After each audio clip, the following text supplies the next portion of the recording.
She was the only mother without a gift at the party. Next day, black cars surrounded the school. Welcome back and enjoy the story. Tina Reeves stood in the back of the classroom, fingers clenched into the fabric of her worn cotton skirt.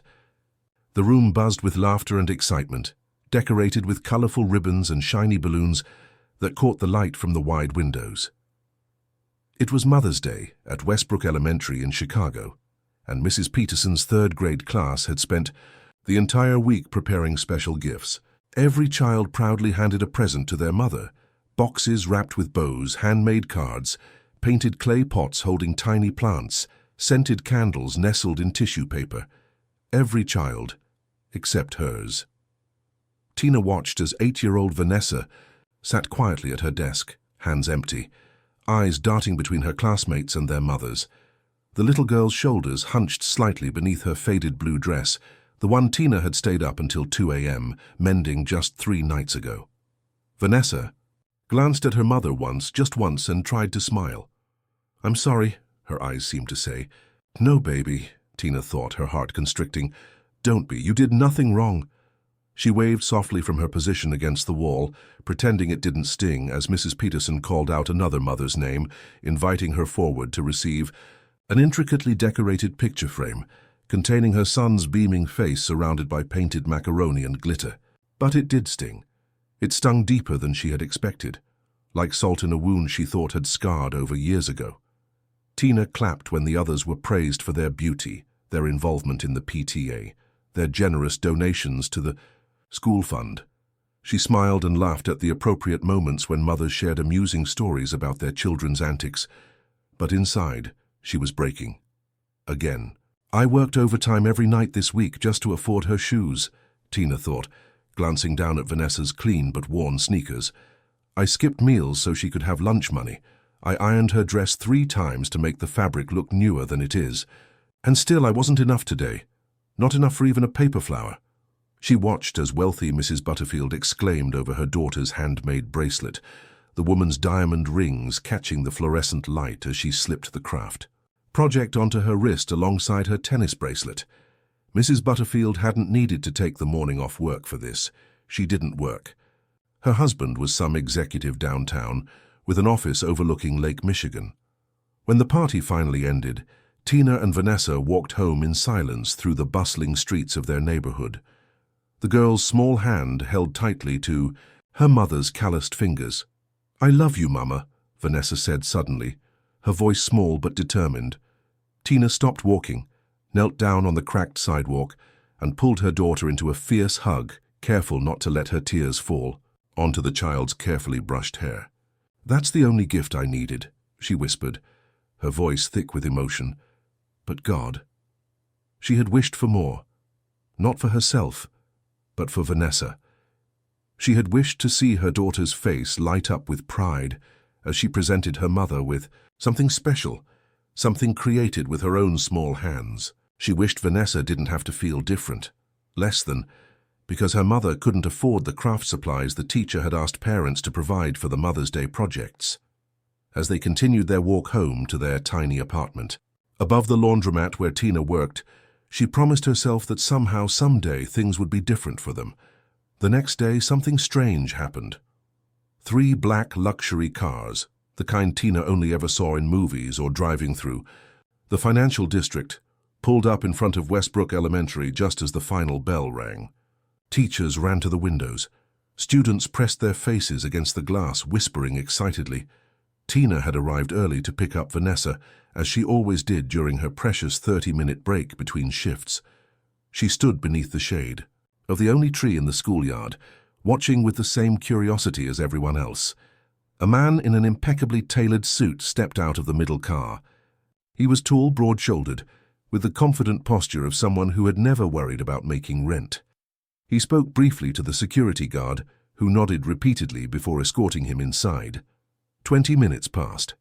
Parents arrived, collected their children and left, many lingering to speculate about the mysterious visitor.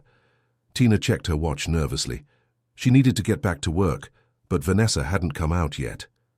Just as she was about to go inside to look for her daughter, the school doors opened. The principal, Mrs. Wallace, emerged with the suited man beside her. They scanned the remaining parents until Mrs. Wallace pointed directly at Tina. The man turned, put on a pair of sunglasses despite the cloudy day, and walked purposefully in her direction. Two other suited individuals, a man and a woman, followed a few paces behind. Tina's breath caught. Was there a problem with Vanessa? Had something happened? She stepped forward, confusion and concern etched across her face. "Are you Tina Reeves?"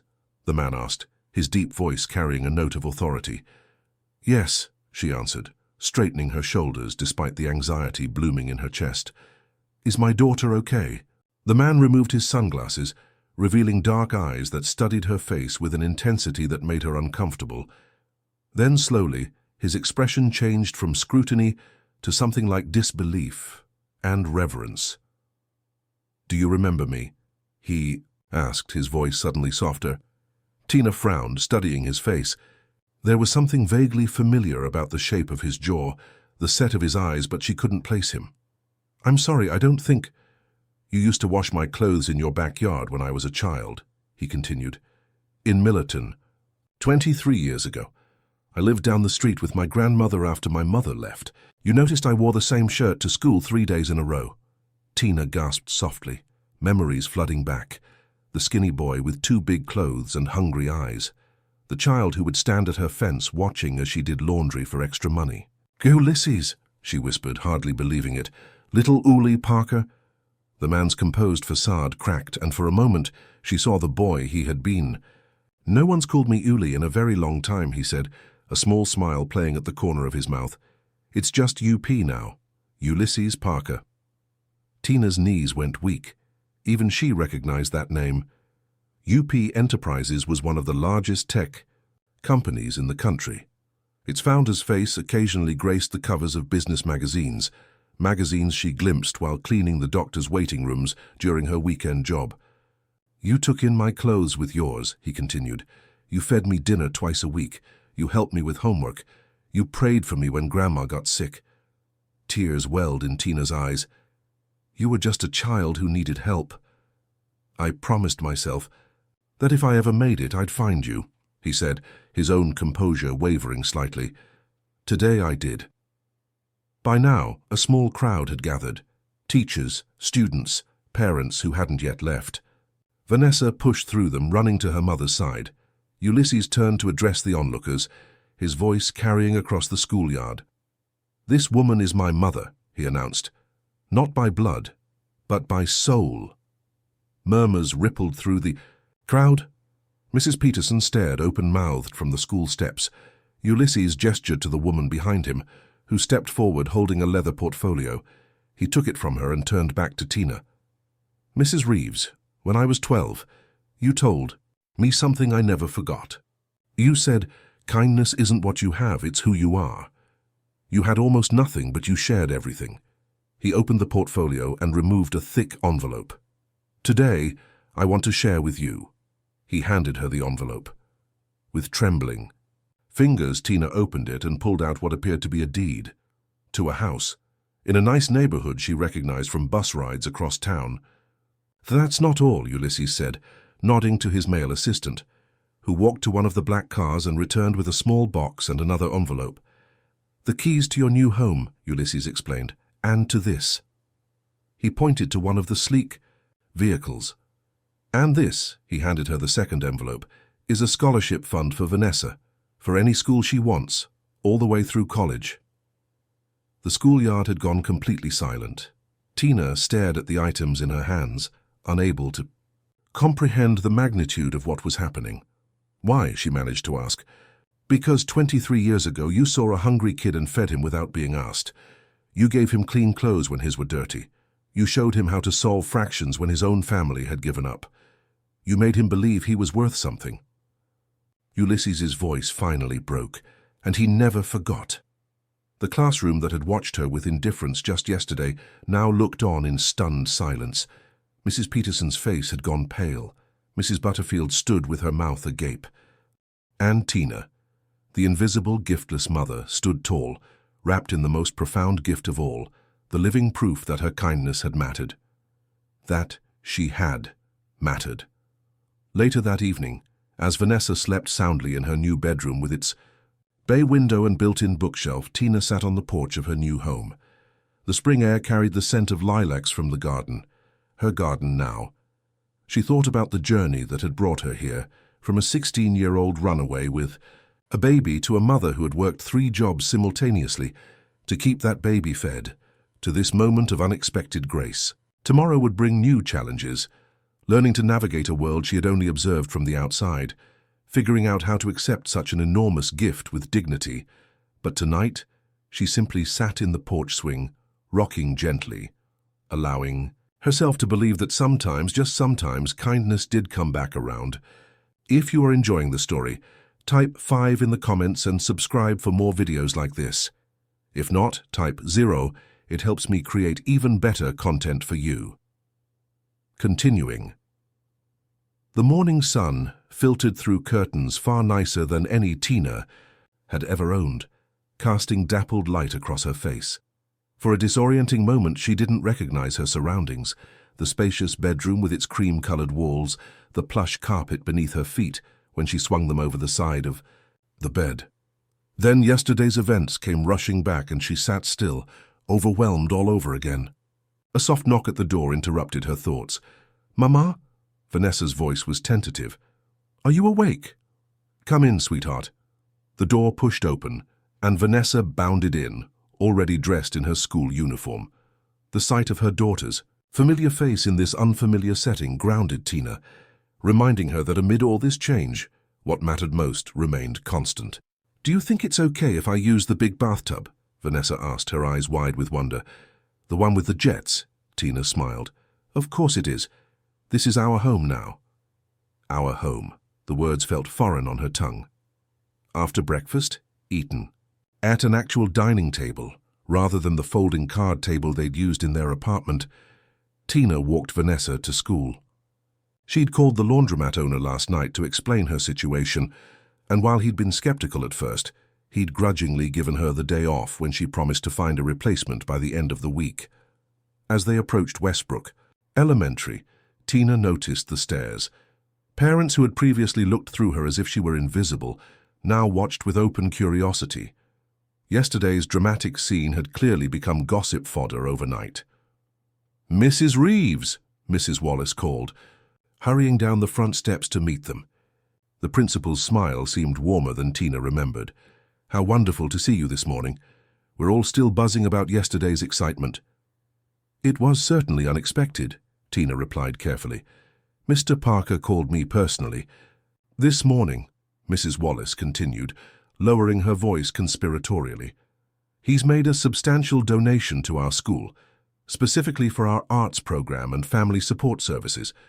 She beamed. "He mentioned your daughter's artistic talents and how he wants to ensure all children have access to proper supplies, regardless of their family circumstances." Tina glanced down at Vanessa, who was shuffling her feet, uncomfortable with the attention. "That's very generous of him," Tina said, squeezing her daughter's hand. Mrs. Wallace nodded eagerly. "Oh, and he's arranged for Vanessa to receive private art lessons after school, if that's all right with you. Apparently, he noticed her drawings when he visited her classroom yesterday." Before Tina could respond, the first bell rang. Vanessa looked up at her mother. "You'll be okay at the new house by yourself?" the little girl asked, concern evident in her voice. Tina's heart swelled. Even amid all this change, her daughter's first thought was for her mother's well-being. "I'll be fine, love. I've got lots to explore. You focus on your schoolwork and I'll be here to pick you up this afternoon."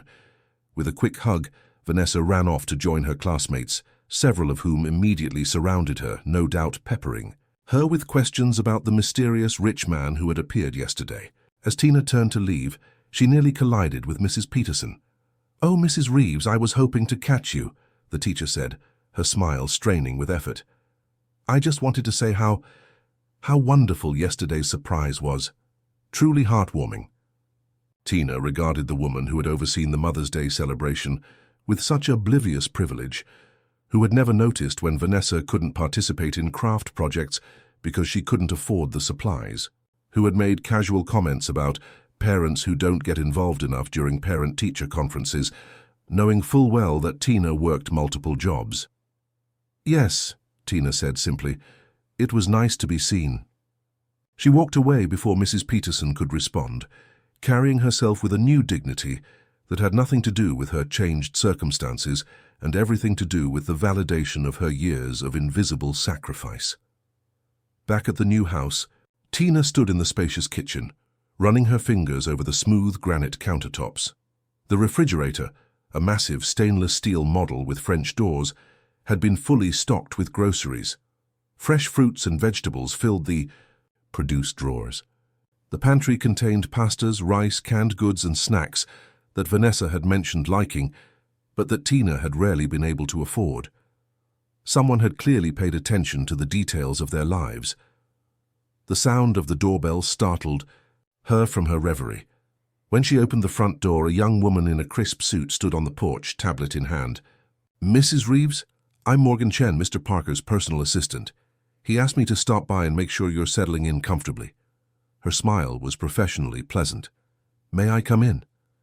Tina hesitated only briefly before stepping aside. "Of course." Morgan moved through the foyer with the confidence of someone accustomed to entering impressive homes. "Mr. Parker wanted me to explain a few things about your new situation," she said, settling onto one of the living room sofas and gesturing for Tina to sit across from her. "He's arranged for all utilities and property taxes to be covered in perpetuity through a trust. The car is fully paid for, including insurance. The scholarship fund for Vanessa is in a secure investment vehicle that will grow over time." She swiped through screens on her tablet. "There's also a household account for maintenance, groceries, and other expenses. The debit card is in the desk in the study." Tina's head spun with the enormity of it all. "This is too much," she whispered. "I can't possibly accept—" "Mr. Parker anticipated you might feel that way," Morgan interrupted smoothly. "He asked me to give you this." She handed Tina an envelope, not a business envelope like yesterday's documents, but a personal one with Tina written across the front in a strong, slanted hand. Inside was a handwritten letter. "Tina, you're probably feeling overwhelmed. Right now, maybe even guilty about accepting these gifts. Don't be. What I've given you is a fraction of what you gave me. Dignity, kindness, and hope when I had none. You probably don't remember this, but one afternoon when I was helping you hang laundry, I asked why you were being so nice to me. When everyone else in the neighborhood thought I was just trouble waiting to happen, you told me that sometimes people just need someone to see their potential before they can see it themselves. You saw mine when no one else did. Now I want you to see yours. The material things, the house, the car, Vanessa's education, those are just tools to make your life easier. The real gift I hope to give you is time. Time to pursue your own dreams. Time to watch Vanessa grow without working yourself to exhaustion. Take it. You've earned it 1,000 times over. With eternal gratitude, Ulysses. P.S.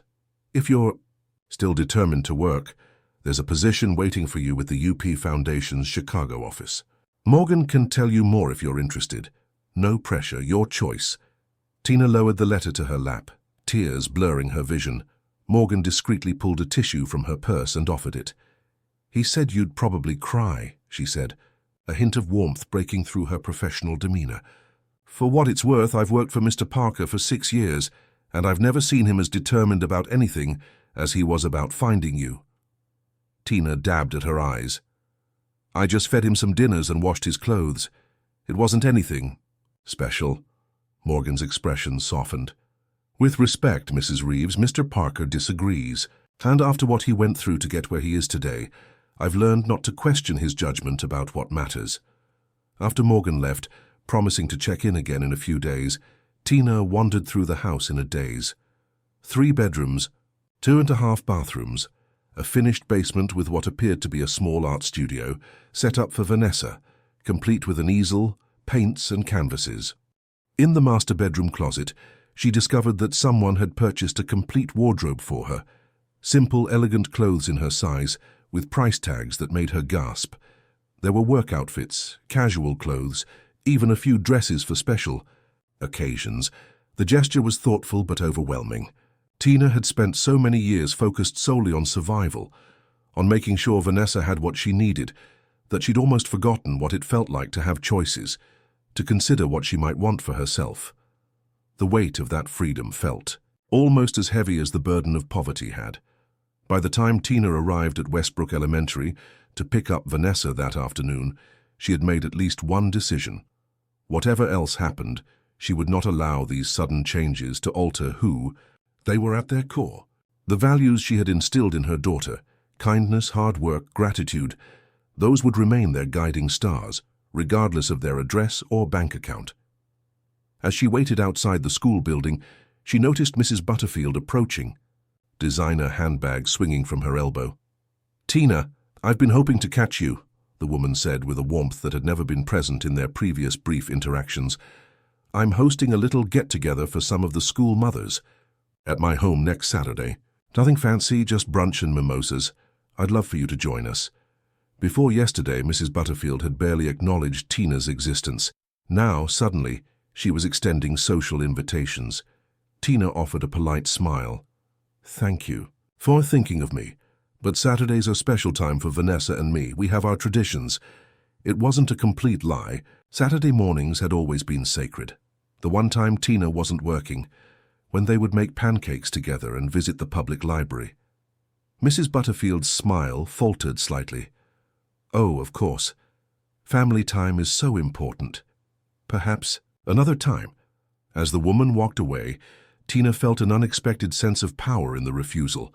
All those years of feeling invisible, less than, and now she was declining invitations from women who wouldn't have given her the time of day before. Ulysses Parker's dramatic entrance into their lives. The school doors opened and children streamed out. Vanessa emerged, deep in conversation with her art teacher, Mrs. Garcia. When she spotted her mother, she waved excitedly and pulled the teacher over. "Mama, Mrs. Garcia says I can join the special art program, the one that meets at the community center on Thursdays." Mrs. Garcia smiled. "Vanessa has a remarkable eye for color and composition. I've been hoping she could join our extended program for some time, but I know the timing and transportation were difficult with your work schedule." The teacher hesitated. "I understand your circumstances may have changed recently." Tina nodded, touched by the fact that Mrs. Garcia had apparently been aware of and concerned about their situation even before yesterday's events. "Yes, I think we can make that work now," she said, returning the woman's smile. "Thank you for seeing Vanessa's talent." As they walked to their new car, a sensible but luxurious SUV that Tina was still getting used to driving, Vanessa chatted excitedly about her day. "Everyone wanted to sit with me at lunch, Mama, and Jordan asked if I could come to her birthday party next month." She looked up, her expression suddenly serious.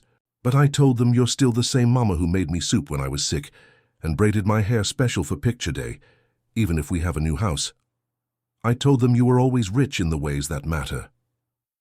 Tina had to pull over to the side of the road, overcome by emotion at her daughter's words. She unfastened her seatbelt and turned to gather the little girl into a fierce hug. "When did you get so wise, my love?" she whispered into Vanessa's hair. "From you, silly," Vanessa replied matter-of-factly. "You always say that stuff." That night, as Tina tucked Vanessa into her new bed with its canopy and matching nightstand, a little girl's dream bedroom that had appeared as if by magic, she found herself thinking about the strange paths that had led her here. From 16 and pregnant, abandoned by both her boyfriend and her religious parents who couldn't accept her shame, to the women's shelter where she'd given birth to Vanessa, terrified and alone, but determined to keep her baby. Through years of minimum wage jobs, night school classes abandoned when childcare became too expensive, apartments with leaky ceilings and unreliable heat. Through all of it, she had tried to make sure Vanessa never felt the lack of material things, focusing instead on love, creativity, and finding joy in small moments. And somehow, through all that struggle, she had still found energy to help. A neighbor boy who seemed even more lost than she was. Now, against all odds, that small kindness had returned to her 1,000-fold. As she turned off Vanessa's bedside lamp, her daughter's sleepy voice stopped her at the door. "Mama, do you think Mr. Parker will come visit us sometimes? He said he wanted to see my art. I'm sure he will, sweetheart. Now sleep tight. I'm going to make him a really special drawing, Vanessa murmured, already drifting off, to say thank you for making you smile so big. Alone in the hallway, Tina pressed her fingers to her lips, realizing that she had indeed been smiling more in the past 24 hours than she had in years. The constant weight of financial worry had been lifted, allowing space for other emotions, including, she admitted to herself, curiosity about the boy who had become the man who had changed their lives so dramatically. What had happened to Ulysses Parker in the years since she'd last seen him? How had the hungry, wary child become one of the most successful entrepreneurs in the country? And why, with all his wealth and power, had he never forgotten the laundress, who had shown him simple kindness? Her phone, a new model that had been waiting on her nightstand this morning, chimed with a text message. Hope you're settling in. Dinner tomorrow night. I can send a car. UP. Tina stared at the screen, her heart doing an unexpected flutter. It wasn't just gratitude she felt toward Ulysses. There was something else, an emotional connection that transcended their unusual history, that had sparked the moment he'd removed those sunglasses and she'd recognized his eyes. With careful consideration, she typed her reply, "We would love that, but I can drive, just tell me where." She hesitated, then added, "Thank you, Uli, for everything." His response came almost immediately. "No one's called me that in 23 years. I've missed it. See you tomorrow, 7 p.m., sending address, casual attire, and Tina, thank you." A powerful surge of warmth spread through her. For so long, she had been merely existing, stretching each dollar and each hour to its limit, collapsing into exhausted sleep, only to rise and do it all again. The prospect of something new, friendship, connection, with someone who knew her past but saw her strength rather than her struggle. It felt like the first breath of spring after an endless winter. Tina moved to the window, looking out at the peaceful neighborhood street with its tall trees and well-kept homes. Somewhere out there was her old apartment, the laundromat, the doctor's offices she cleaned on weekends, the life she had known until yesterday. She didn't regret a moment of that life because it had shaped her, had given her Vanessa, had taught her resilience. But standing here now with the weight of constant survival lifted from her shoulders, she allowed herself to wonder for the first time in many years, what dreams of her own might she now have space to pursue? The question lingered like a fragile soap bubble, beautiful and delicate, as she prepared for bed in her new room with its soft sheets and plush pillows. Tomorrow would bring more changes, more adjustments, more decisions. But tonight, just for tonight, Tina Reeves let herself sink into the unfamiliar comfort of hope. What will happen when Tina meets Ulysses for dinner? Will the years and differences between them create an unbridgeable gap? Or will they discover that some connections transcend time and circumstance? How will Vanessa's life change now that she has access to resources that can nurture her artistic talents? And what unexpected challenges might arise as Tina navigates this dramatic reversal of fortune? Ulysses Parker checked his watch for the third time in 5 minutes, an uncharacteristic display of nervousness from a man the Wall Street Journal had once described as preternaturally composed under pressure.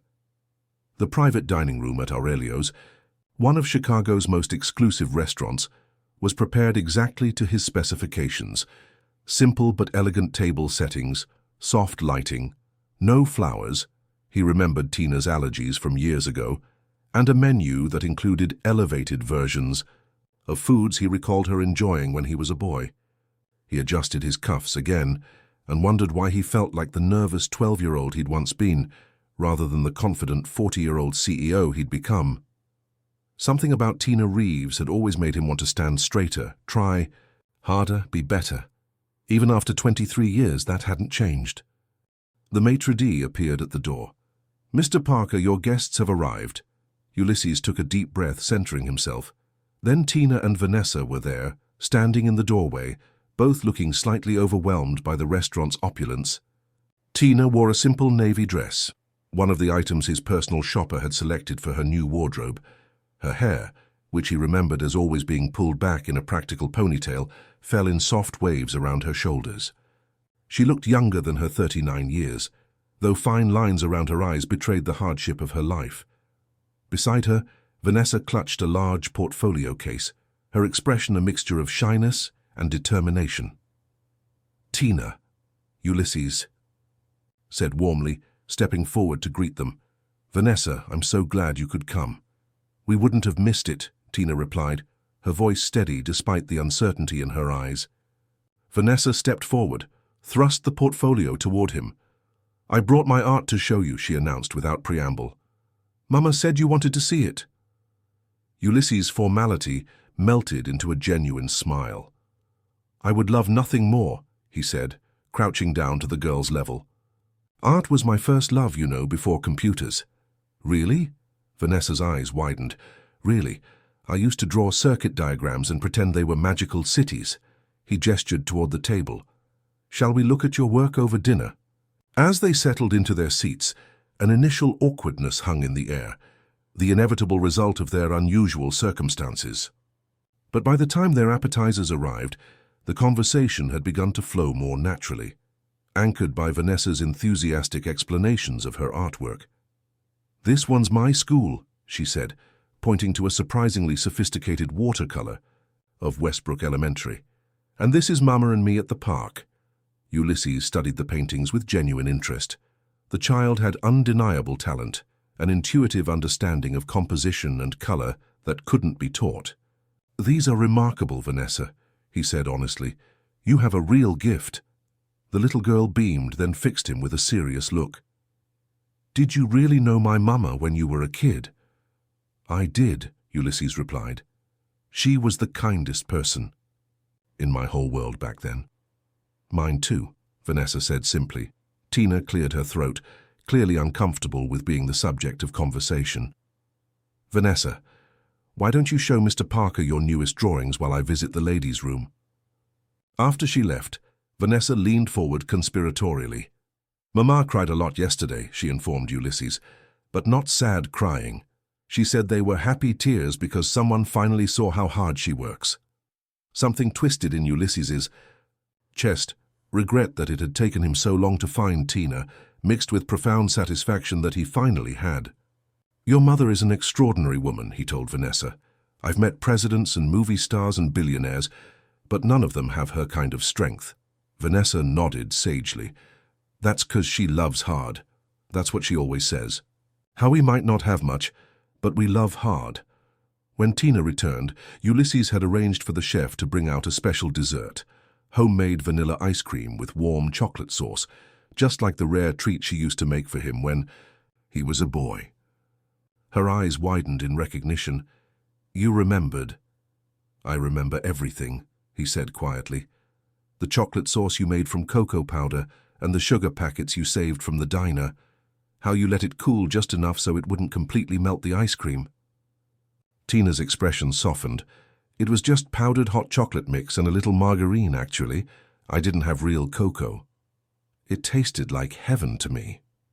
As Vanessa became absorbed in her dessert, Ulysses took the opportunity to ask the question that had been on his mind. "The foundation position, have you given it any thought?" Tina set down her spoon. "It's incredibly generous, but what would I actually do? I don't have any experience in that world." "You'd help identify community organizations working with single parents and at-risk youth. The foundation provides grants and support services." He leaned forward. "Tina, you understand what these families need better than any consultant with an MBA. You've lived it." She considered this. "I have always wished there was more support for women in situations like mine. Practical help, not just bureaucracy and judgments." "Exactly. You'd be perfect." He hesitated. "But only if you want it. This isn't an obligation. Nothing I've given you comes with strings attached." "Everything in life comes with strings attached," Tina replied softly. "It's just a matter of whether you can see them or not." Their eyes met across the table, a current of understanding passing between them. They had both learned that lesson the hard way. After dinner, as the restaurant staff cleared away their plates, Vanessa yawned widely. "Someone's ready for bed," Tina observed with a smile. "My driver can take you home," Ulysses offered, signaling to the maitre d'. 10 minutes later, they stood outside the restaurant as his chauffeur held the car door open. The spring night was surprisingly mild, stars visible despite the city. "Lights. Thank you for dinner," Tina said, her voice soft in the night air. "It was unexpected. All of this is." "Good unexpected, I hope," Ulysses replied, studying her face in the gentle glow of the street lamps. Tina smiled, the expression transforming her tired features. "Very good. Just overwhelming." "Mom," Vanessa interrupted with another yawn, tugging at her mother's hand. "I'm sleepy." "We should go," Tina said, turning toward the waiting car. "Wait," Ulysses called. He hesitated, then asked, "May I call you tomorrow? There's something I'd like to discuss. About the foundation position." Tina nodded, something unreadable flickering in her eyes. "I'd like that." As the car pulled away, Ulysses stood watching until its taillights disappeared around a corner. Something had awakened in him during dinner, a feeling he'd nearly forgotten existed beneath the layers of ambition and achievement that had defined his adult life. For the first time in years, Ulysses Parker felt like Uli again, and it was terrifying and wonderful all at once. The next morning, Tina awoke to the sound of her daughter's laughter, a carefree sound she realized she hadn't heard nearly often enough in recent years. She followed the noise to the kitchen, where Vanessa sat at the island counter, surrounded by art supplies. "Look, Mama," the little girl exclaimed, holding up a colorful drawing. "I'm making thank you cards for Mr. Parker. Do you think he'll like them?" Tina studied the intricate design, marveling at her daughter's talent. "He'll love them, sweetie." As she prepared breakfast, real breakfast with fresh eggs and the organic berries that now filled their refrigerator, Tina found her thoughts drifting to Ulysses. The boy she'd known had been serious and determined even then, with an intensity that had sometimes worried her. The man he'd become carried that same intensity, but tempered now with a quiet confidence. And something else she couldn't quite define. Her phone rang, interrupting her thoughts. The caller ID displayed UP. "Good morning," she answered, her voice steadier than she felt. "Good morning," Ulysses replied. "I hope I'm not calling too early?" "Not at all, we're early risers." There was a brief pause before he continued. "I was wondering if you might be free this afternoon. There's a community center in your neighborhood that the foundation supports. I thought you might like to see the kind of work we do." Tina hesitated. She'd planned to spend the day settling into the house, maybe exploring the neighborhood, but curiosity won out. "That sounds interesting," she said. "What time?" "Would 2 o'clock work? And please bring Vanessa. There's an excellent youth art program there I think she'd enjoy." After they hung up, Tina found herself smiling. For so long, her days had been structured around survival, work schedules, bill due dates, stretching groceries until payday. The freedom to simply say yes to an afternoon outing felt like a luxury she was still learning to accept. The Washington Park Community Center was housed in a renovated brick building that had once been a factory. When Tina and Vanessa arrived, they found Ulysses waiting outside, dressed more casually than the previous evening in jeans and a simple button-down shirt. "Welcome," he said, his smile genuine. "Ready for the tour?" As they walked through the center, Tina was impressed by what she saw. Art studios, computer labs, a commercial kitchen where culinary classes were taught, meeting rooms where support groups gathered. Everything was modern, well-maintained, and most importantly, actively used. The place hummed with life and purpose. "Our foundation provides the funding, but the programs are all community-led," Ulysses explained as they observed a group of teenagers working on digital animation projects. "Local people identifying local needs." Tina watched as an elderly woman patiently guided a young girl through the basics of coding. "It's remarkable," she said softly. "The art studio is this way," Ulysses told Vanessa, who had been fidgeting with increasing excitement. The large sunlit room was a child's dream. Easels, pottery wheels, drawing tables, and every art supply imaginable. A middle-aged woman with paint-spattered overalls approached them. "Ulysses, what a surprise!" she exclaimed, embracing him warmly before turning to Tina and Vanessa. "And you must be our special guests. I'm Diana Ross, not the singer," she added with a laugh. Just the messy art teacher. Vanessa is quite the artist herself, Ulysses said, resting a gentle hand on the little girl's shoulder. Diana's eyes lit up. Is that so? Would you like to join our afternoon session? We're exploring collage techniques today. Vanessa looked up at her mother, silently pleading. Go ahead, Tina smiled. Have fun. As Vanessa scampered off to join the other children, Diana leaned in to speak quietly to Ulysses. That's the girl you mentioned? The one with the portfolio? He nodded. I've arranged for her to join the advanced weekend program. Her work shows considerable promise. I'll keep an eye on her, Diana promised before returning to her students. Ulysses guided Tina toward the exit. While she's occupied, there's someone I'd like you to meet. They walked to a small office at the end of the hall, where a woman about Tina's age sat surrounded by stacks of files. Her hair was styled in neat locks, and she wore a vibrant blouse that contrasted with her professional demeanor. Tina, this is Wilma Jackson, our program director. Wilma, this is Tina Reeves. The woman rose, extending her hand. The famous Tina Reeves. Ulysses has told us so much about you. Tina shook her hand, confused. Famous? Wilma laughed. He's been talking about finding you for years. When he finally succeeded, he nearly crashed our staff meeting to share the news. Ulysses actually looked embarrassed, an expression Tina suspected few people ever saw on his face. Wilma runs all our family support programs, he explained, clearing his throat. Single-parent resources, emergency assistance, educational advocacy. The position we'd like you to consider would involve working directly with me, Wilma added. You'd help identify families in need, connect them with services, and advise us on program development. Ulysses believes, and I agree, that your personal experience would be invaluable. For the next hour, Wilma outlined the Foundation's work, answering Tina's increasingly specific questions. The role they envisioned for her would be part-time initially, allowing her to ease into the professional world while still having ample time with Vanessa. By the time they returned to check on Vanessa, Tina felt a growing sense of excitement. This wasn't charity. It was meaningful work, where her life experience would be an asset rather than something to overcome or hide.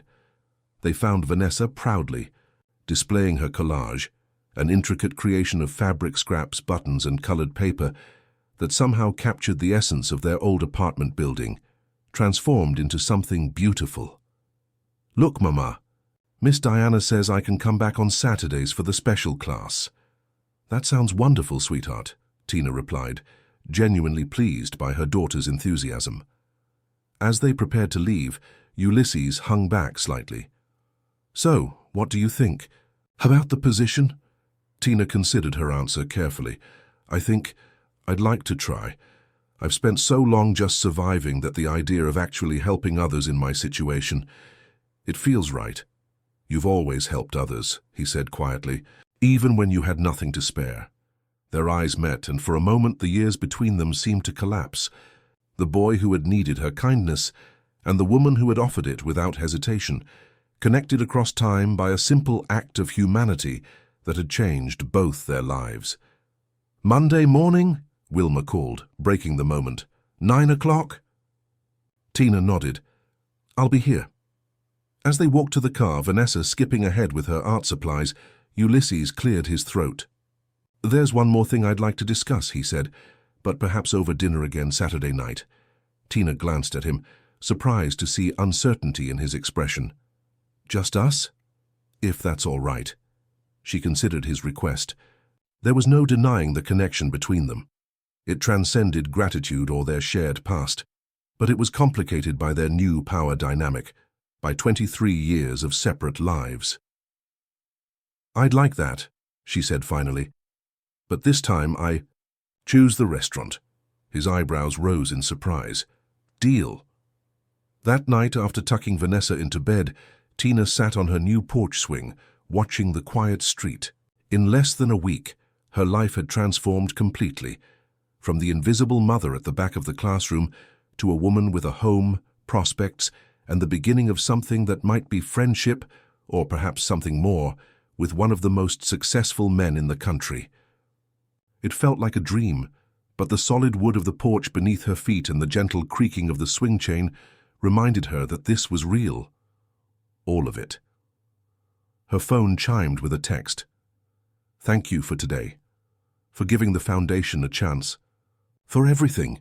UP," she smiled, typing her response. "Thank you for seeing me, not just now but then, when no one else did." His reply came quickly. "You were the first person who ever truly saw me. I never forgot."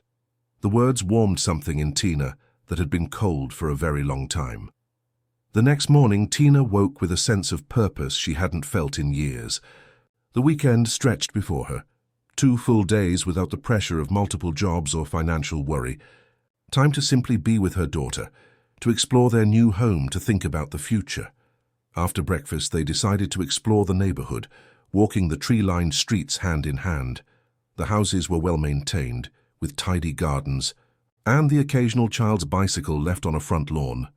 It was the kind of neighborhood Tina had always dreamed of raising Vanessa in, safe, clean, with good schools and parks nearby. As they passed a particularly beautiful Victorian home with a for sale sign in the yard, an older woman working in the garden straightened up and waved. "Hello, neighbors," she called cheerfully. "You must be the Reeves family. I'm Margaret Winters. 3 doors down." She approached the fence, pulling off her gardening gloves. "We've all been so curious about you since you moved in so suddenly." Tina smiled, extending her hand. "Tina Reeves, and this is my daughter, Vanessa." "What a lovely girl," Margaret said, her kind eyes crinkling at the corners. "And what a wonderful story. Everyone's talking about it, of course. That handsome businessman showing up at the school, like something from a movie." Tina felt her cheeks warm. Of course, the neighborhood gossip network had been active. "It was certainly unexpected," she acknowledged. "Well, we're delighted to have you," Margaret continued. "I'm hosting the neighborhood book club on Thursday evening. You simply must join us." Before Tina could formulate a response, Vanessa tugged at her hand. "Mama, can we go to the park now? The one we saw on the way here?" "Of course," Tina replied, relieved for the interruption. To Margaret, she added, "It was lovely meeting you. I'll think about Thursday." As they continued their walk, Tina found herself considering the invitation. In her old life, she'd had no time for social activities like book clubs. Her only friends had been other working mothers at the laundromat or the cleaning service, women who understood the exhaustion of constantly treading water just to stay afloat. Now suddenly, she had the opportunity to join the world of women who had time for book discussions and garden club meetings. The prospect was both appealing and intimidating. The park, when they reached it, was bustling with weekend activity. Children climbed on playground equipment, while parents chatted on nearby benches. A group of teenagers played basketball on a court at the far end, their laughter carrying across the green space. "Can I go swing?" Vanessa asked, already eyeing the playground. "Of course, I'll be right here on this bench." As Tina watched her daughter run toward the swings, a woman about her age approached, pushing a stroller. "Mind if I sit?" she asked, gesturing to the bench. "Not at all." The woman collapsed onto the seat with a theatrical sigh. "Thank goodness. I've been walking for an hour trying to get this little monster to nap." She peered into the stroller where a toddler was finally sleeping. "I'm Yvonne, by the way. That's my older one on the monkey bars, Zach. Tina, my daughter's on the swings, Vanessa." Yvonne studied her for a moment. "You're new around here, aren't you? I don't think I've seen you at the park before." "We just moved in," Tina confirmed. "On Maple Street. The Henderson house, I heard someone bought it last week." Yvonne's expression was friendly, without the barely concealed curiosity that Margaret had displayed. "Well, welcome to the neighborhood. It's a good place to raise kids." Their conversation flowed easily as they watched their children play. Yvonne, it turned out, was a pediatric nurse who worked 3 days a week while her husband, a high school teacher, covered childcare on her working days. "It's a juggling act," she admitted, "but we make it work. What about you? What do you do?" Tina hesitated. "I'm between jobs at the moment. I've been offered a position with a charitable foundation, actually, starting Monday." "That sounds rewarding," Yvonne said with genuine interest. "Which foundation?" "The UP Foundation." Yvonne's eyebrows shot up. "Ulysses Parker's organization. They do amazing work. How did you land that? Tina wasn't sure how to answer without launching into the whole improbable story. It's complicated. Isn't everything? Yvonne laughed. Well, I'm impressed. They're very selective. As their children continued to play, the conversation shifted to schools, local restaurants, and the best place to find fresh produce. Tina found herself relaxing into the simple pleasure of adult conversation without the constant awareness of time slipping away, of needing to rush to her next job or errand.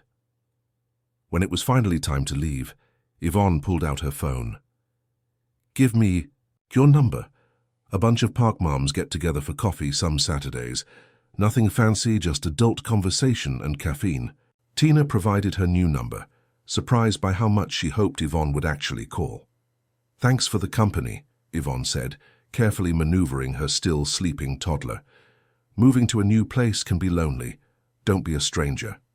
As they walked home, Vanessa's hand in hers, Tina reflected on the morning's interactions, Margaret's curiosity versus Yvonne's straightforward friendliness, the potential for new connections in this unfamiliar world, the possibility of relationships, based not on shared struggle but on shared interests, shared parenthood, shared humanity.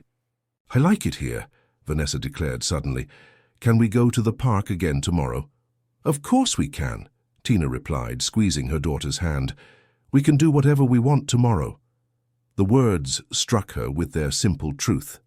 For the first time in Vanessa's life, for the first time in Tina's adult life, they had choices that weren't constrained by financial necessity.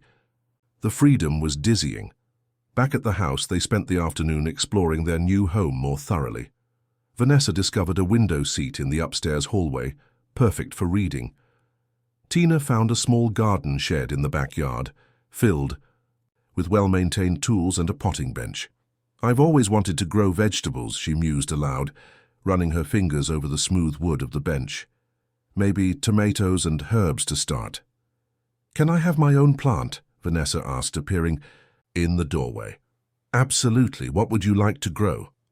The little girl considered this seriously. Strawberries and sunflowers, the really tall kind. Perfect. As evening approached, Tina realized they hadn't planned for dinner. In their old life, Saturday night meals had often been whatever was cheapest or on sale. Ramen noodles dressed up with frozen vegetables or peanut butter sandwiches when things were particularly tight. How about we order pizza, she suggested, the idea still novel enough to feel like a special treat. To celebrate our first weekend in our new home. Vanessa's eyes widened. With extra cheese, with extra everything. As they sat at their new dining table, eating pizza straight from the box and laughing over Vanessa's animated retelling of playground adventures, Tina felt a contentment she hadn't experienced in years. The constant knot of anxiety that had lived in her stomach for so long had begun to loosen, allowing space for joy to take its place. Later, after Vanessa was asleep, Tina curled up in the window seat her daughter had discovered earlier. The night was clear, stars visible despite the city lights. Tomorrow she would meet Ulysses for dinner. Monday she would start her new job. Life was moving forward at a dizzying pace. Her phone buzzed with a text from an unfamiliar number. Hi Tina, it's Yvonne from the park. Coffee group tomorrow, 10 a.m. at Percolator Cafe on Central if you're free. No pressure, just caffeine and adult conversation. Tina smiled, typing back, Sounds perfect, we'll be there.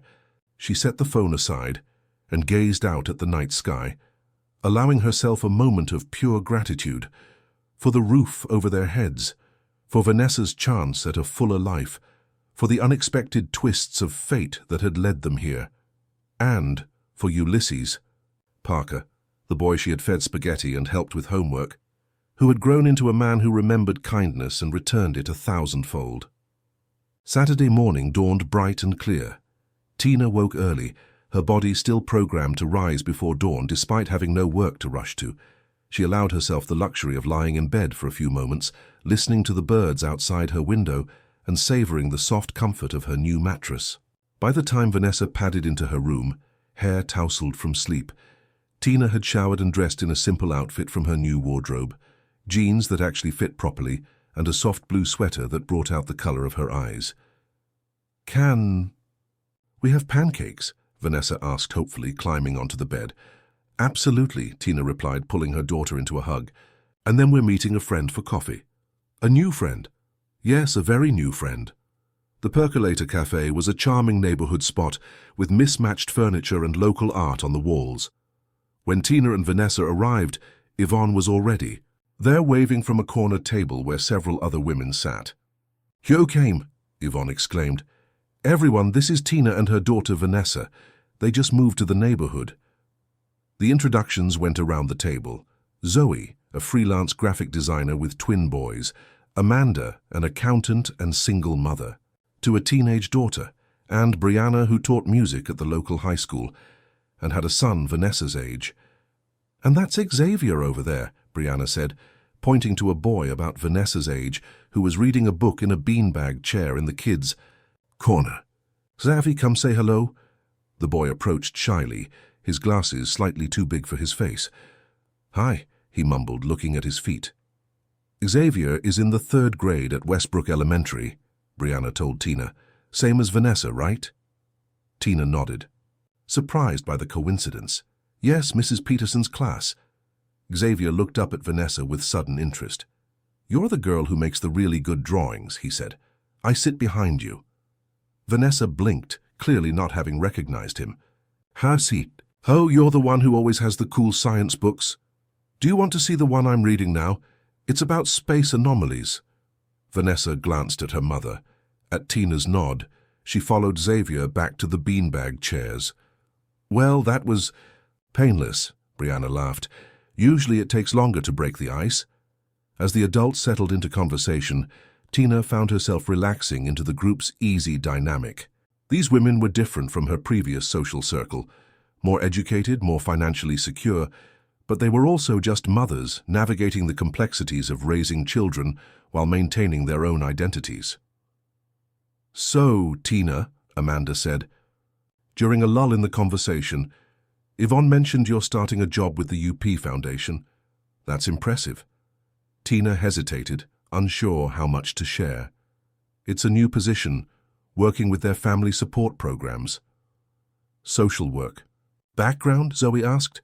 "More life experience," Tina replied carefully. "I was a single mother living below the poverty line until very recently. I know what families in crisis actually need, not just what social service agencies think they need." The table went quiet for a moment. "That's powerful," Amanda said, finally, "and probably way more useful than another social work degree. I was on food stamps for a year after my divorce. The system is a labyrinth." "With minotaurs around every corner," Tina agreed, grateful for the understanding.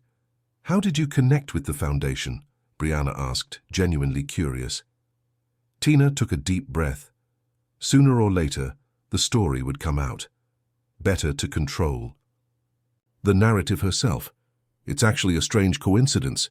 Years ago, when I was a teenager, I used to help a neighborhood boy. Did his laundry, fed him dinner sometimes, helped with homework. His home situation wasn't great."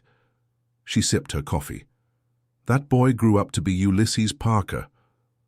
4 pairs of eyes widened simultaneously. "Wait," Zoe said slowly. "You're telling us you used to babysit for the Ulysses Parker? 5th richest man in America, tech visionary, that Ulysses Parker." "I wouldn't say babysit," Tina clarified. "He was 12, I was 16, I just looked out for him." "And he remembered you after all these years?" Brianna asked, clearly captivated. "He did. He came to Vanessa's school on Mother's Day." Tina smiled at the memory, still surreal even to her. "He's the reason we moved to this neighborhood. He wanted to thank me." "That's like something from a movie," Amanda breathed. "No wonder everyone's been talking about the new family on Maple Street." Tina winced slightly. "Is that why Margaret Winters was so eager to invite me to her book club?" The table erupted in laughter. "Margaret collects interesting people like trading cards," Yvonne explained, "but she's harmless, just nosy." The conversation shifted to other topics, but Tina could feel the dynamic had subtly changed. Not in a negative way. There was no envy or calculation in these women's eyes, just genuine fascination with her unusual story. By the time they left the cafe 2 hours later, Tina had exchanged numbers with all 4 women and promised to attend Brianna's monthly dinner gathering the following week. Vanessa and Xavier had made plans to sit together at lunch on Monday. "See," Yvonne said as they parted ways outside, "told you it would just be coffee and conversation." "It was exactly what I needed," Tina replied honestly. "Thank you for including us." As they walked home, Vanessa skipping ahead, Tina found herself looking forward to her dinner with Ulysses that evening, with both anticipation and nervousness. Despite their history, or perhaps because of it, there was an undeniable connection between them that went beyond gratitude or nostalgia. Tonight, away from the distractions of Vanessa's presence or the Foundation's business, they would have a chance to explore that connection further. The restaurant Tina had chosen was nothing like Aurelio's with its private dining rooms and sommelier. Giordano's was a beloved Chicago institution, famous for its deep dish pizza and casual atmosphere. It had been one of the few treats she'd allowed herself over the years, saving up to take Vanessa there on special occasions. She arrived precisely at 7, having left Vanessa with Brianna and Xavier for their first official playdate. Ulysses was already waiting outside, dressed down in jeans and a casual button-up, though Tina suspected his casual clothing cost more than her entire previous wardrobe. "Is this okay?" she asked, suddenly uncertain about her choice. "It's not exactly fine dining." Ulysses smiled, the expression transforming his serious face. "It's perfect. I haven't had real Chicago pizza in years." Inside, they were seated, in a booth near the back, away from the main dinner rush.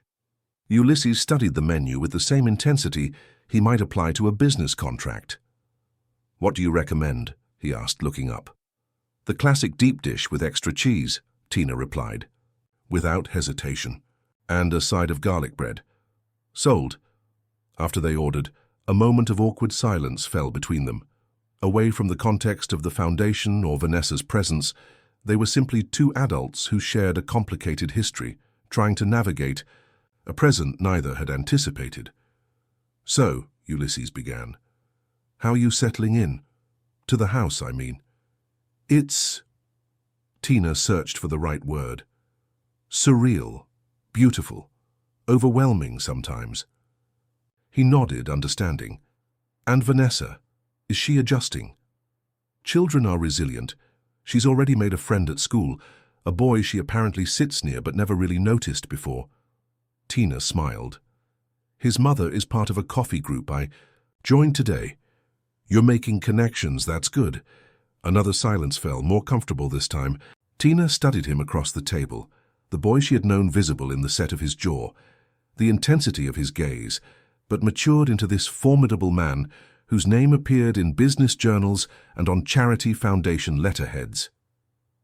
"Why did you look for me?" she asked suddenly. "After all these years?" Ulysses didn't seem surprised by the question. "I never stopped looking," he admitted. "When I sold my first company at 23, I hired a private investigator to find you. But you'd left Millerton by then and the trail went cold." "I left when I was 17, Tina said softly. "When I got pregnant with Vanessa, my parents, they were very religious. They couldn't accept the shame I'd brought on the family." Something flashed in Ulysses's eyes, anger perhaps. "They threw you out?" "They gave me a choice. Give up the baby for adoption and stay, or keep it and leave. I chose Vanessa." She shrugged, the old pain dulled by time and the joy her daughter had brought her. Her father wasn't in the picture. He was older. He denied the baby was his and left town. "I'm sorry," Ulysses said, his voice low and intense. "You deserved better." "Maybe, but I got Vanessa, so it worked out in the end." Their pizza arrived, steaming and aromatic. As they served themselves slices of the gooey, cheese-laden dish, the mood lightened. "So," Tina said, changing the subject, "tell me about you, the parts that aren't in the magazine profiles." Ulysses smiled slightly. "What do you want to know?" "Everything. How you went from that skinny kid in Millerton to this." She gestured vaguely at him. "The abbreviated version, at least." He took a bite of pizza, considering. "After you left town, things got worse at home." My grandmother's health declined. The drinking increased. I focused on school. It was my only escape. He wiped his mouth with a napkin. I was good with computers, really good. Got a scholarship to MIT at 16. 16, Tina echoed, impressed but not surprised. The boy she'd known had been exceptionally bright. He nodded. Graduated at 19, started my first company at 20. Sold it at 23 for enough money to start UP Enterprises. His tone was matter-of-fact, without a hint of boasting. The rest is in those magazine profiles you mentioned. And personally? Tina pressed gently. The parts they don't. Write about. Something vulnerable flickered across his face. There's not much to tell. I work a lot. There was a fiancée once, about 5 years ago. She eventually got tired of competing with the company for my attention. He shrugged. She wasn't wrong. No family of your own? No. The word hung between them, heavy with meaning. I tried to find my mother once, about 10 years ago. Turns out she died of an overdose in Detroit not long after she left Millerton. I'm sorry, Tina said softly. Don't be. She made her choices. His voice was flat, emotionless, but Tina could see the hurt beneath the practiced indifference. The truth is, you were more of a mother to me in those 2 years than she ever was. The statement hung in the air between them, raw and honest. Tina didn't know how to respond. She had been barely more than a child herself then, just a teenager showing kindness to a neighborhood boy. What about you? Ulysses asked, clearly wanting to shift the focus. Beyond what I already know. Dreams deferred. Secret talents. Tina laughed softly. Dreams? I haven't had the luxury of those in a long time. I wanted to be a nurse once, before Vanessa. Then survival became the only goal. She twirled her straw in her water glass. As for talents, I make a mean chocolate. Chip cookie, and I can fold a fitted sheet perfectly. That is legitimately impressive, Ulysses said, with such seriousness that Tina burst out laughing. You're the only person who's ever appreciated that particular skill. His eyes crinkled at the corners. I noticed details. It's both a blessing and a curse in business. As they finished their meal, the conversation flowed more easily.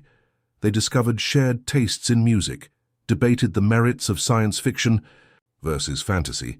He preferred the former, she the latter, and found common ground in their love of thunderstorms and dislike of cilantro.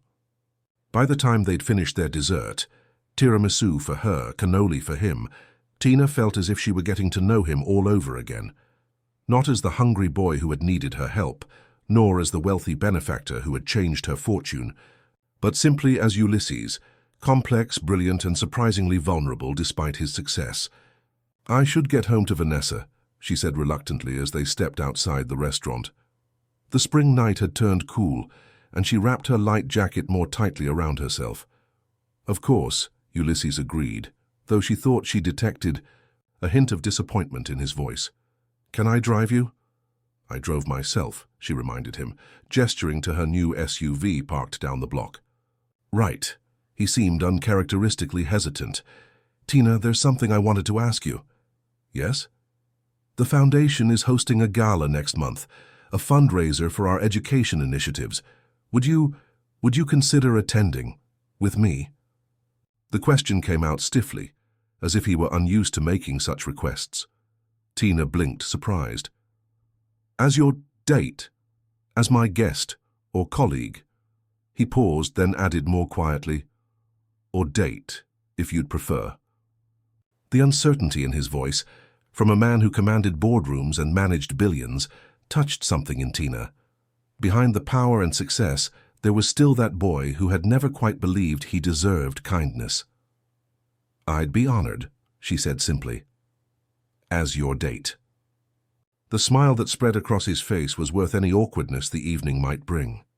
I'll send you the details, he said, his composure returning. It's black tie, but don't worry about a dress? Tina finished, raising an eyebrow. I imagine that magically appearing wardrobe in my closet includes something suitable. Morgan is very thorough, he acknowledged with a small smile.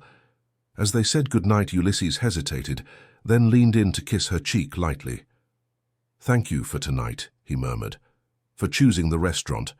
For treating me like a regular person." "You are a regular person," Tina replied, "just one with an irregular bank account." His laugh followed her as she walked to her car, warming her more effectively than any jacket could have. Monday morning arrived with a mixture of excitement and anxiety. Tina dressed carefully in one of her new outfits, a tailored pair of navy slacks and a cream blouse that managed to be professional without feeling like a costume. "You look pretty." "Mama," Vanessa observed as they ate breakfast. "Thank you, sweetheart. Are you nervous about school today?" The little girl considered this.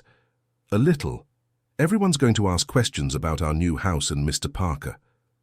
Tina nodded, understanding her daughter's concern.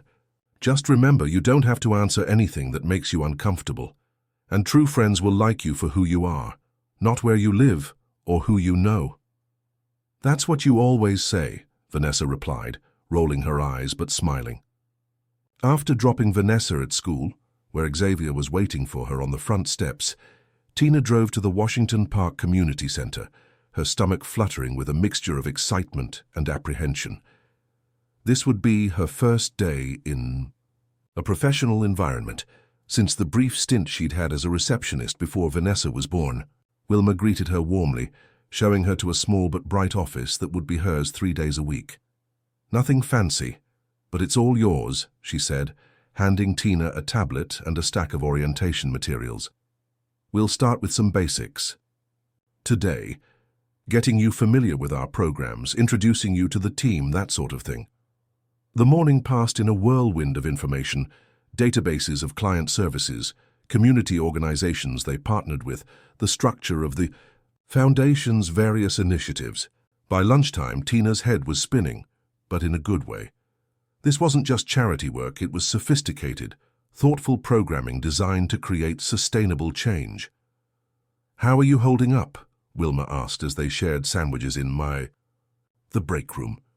"It's a lot to take in," Tina admitted, "but it's fascinating. You've built something remarkable here." Wilma shook her head. "Ulysses built it. I just help run it." She studied Tina over her sandwich. "He doesn't usually get personally involved with staffing decisions, you know. You're special to him." Tina felt her cheeks warm. "We have history." "So I've gathered," Wilma replied with a knowing smile. "He's different when he talks about you. Softer, somehow." Before Tina could respond, the break room door opened, and a young man in jeans and a UP Foundation t-shirt stuck his head in. "Wilma, the Roosevelt High Group is here for the computer lab tour." "Thanks, Zach. Be right there." As he disappeared, Wilma turned back to Tina. "Want to observe? It might give you a good sense of one of our youth programs." The computer lab was state-of-the-art, with 20 workstations arranged in a horseshoe. A group of teenagers, mostly African-American and Hispanic, were settling into chairs as Wilma and Tina entered. "Welcome to the STEM Futures program," Wilma announced. "I'm Wilma Jackson, the program director here, and this is Tina Reeves, who's joining our Family Support Services team." For the next hour, Tina watched as the teens were guided through a coding exercise by 2 young instructors. Their enthusiasm was infectious, particularly when they successfully completed challenges and saw their code come to life on screen. "We identify high-potential students from underserved schools," Wilma explained quietly as they observed. "Provide advanced tech training, mentorship, college application support. Many of these kids will be first-generation college students." Tina nodded, thinking of Vanessa's future. Without Ulysses's intervention, would her daughter have had access to opportunities like this? The thought strengthened her resolve to make the most of her new position. By the end of the day, Tina felt mentally exhausted, but fulfilled in a way that folding laundry or cleaning offices had never provided.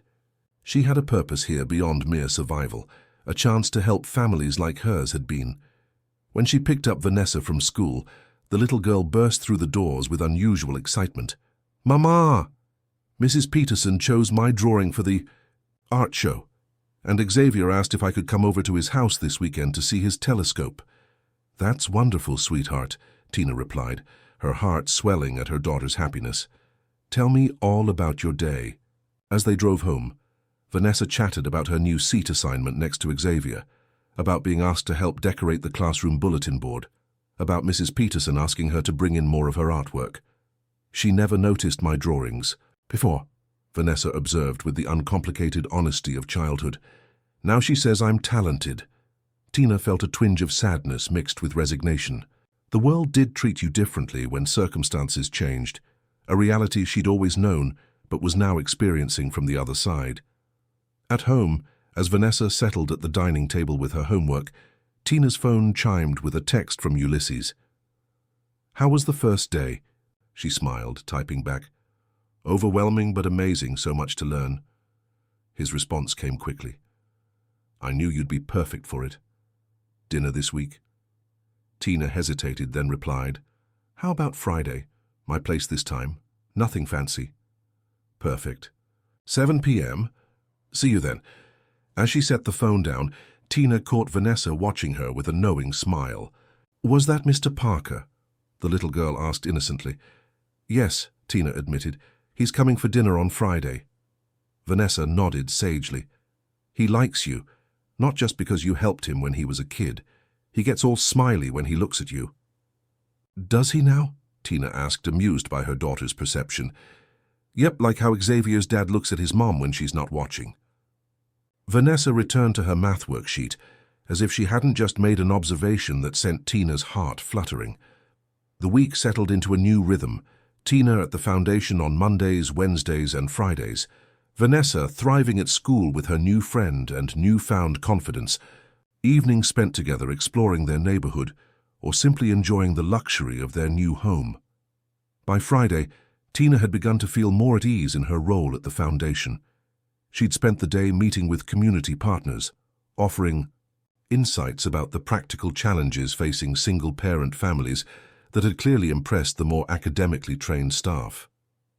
"You bring a perspective we've been missing," Wilma told her as they wrapped up a particularly productive meeting.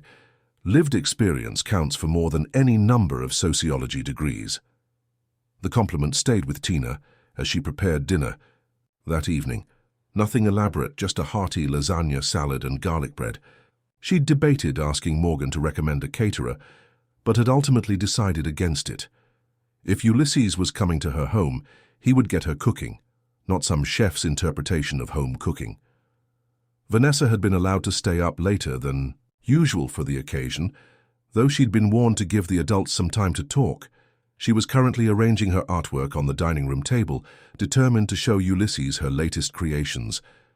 When the doorbell rang at precisely 7 o'clock, Tina found herself checking her reflection in the hall mirror one last time. She'd chosen a simple but flattering dress in a soft green that complemented her eyes. Nothing flashy, but a far cry from the worn jeans and faded t-shirts that had been her uniform for years. Ulysses stood on the porch holding a bouquet of wildflowers and a small gift bag. He looked slightly less formidable in dark jeans and a casual button-down, his usual intensity softened by a genuine smile. "Hi," he said simply. "Hi," she replied, stepping back to let him in. "Right on time." "Military schools will do that." "To you," he said, handing her the flowers.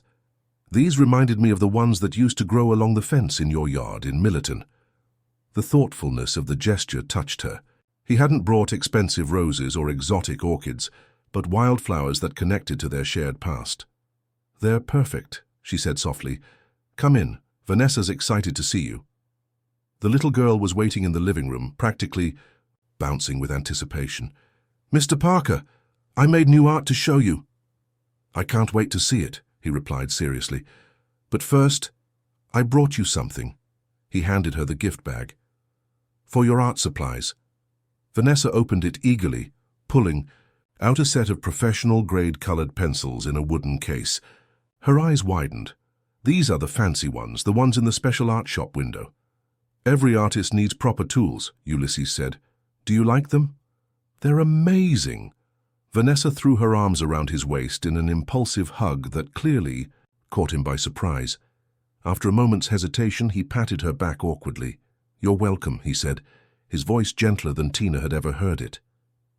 Over dinner, the conversation flowed easily between adult topics and Vanessa's enthusiastic interjections. Ulysses listened as attentively to the 8-year-old's descriptions of school projects as he did to Tina's observations about the Foundation's programs.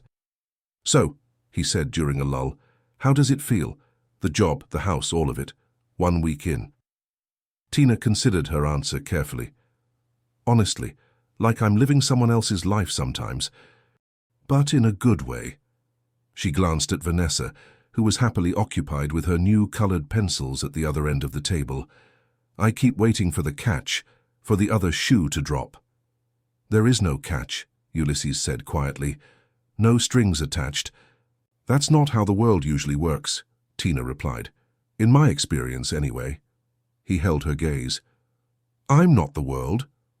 Something in his tone made her heart beat faster.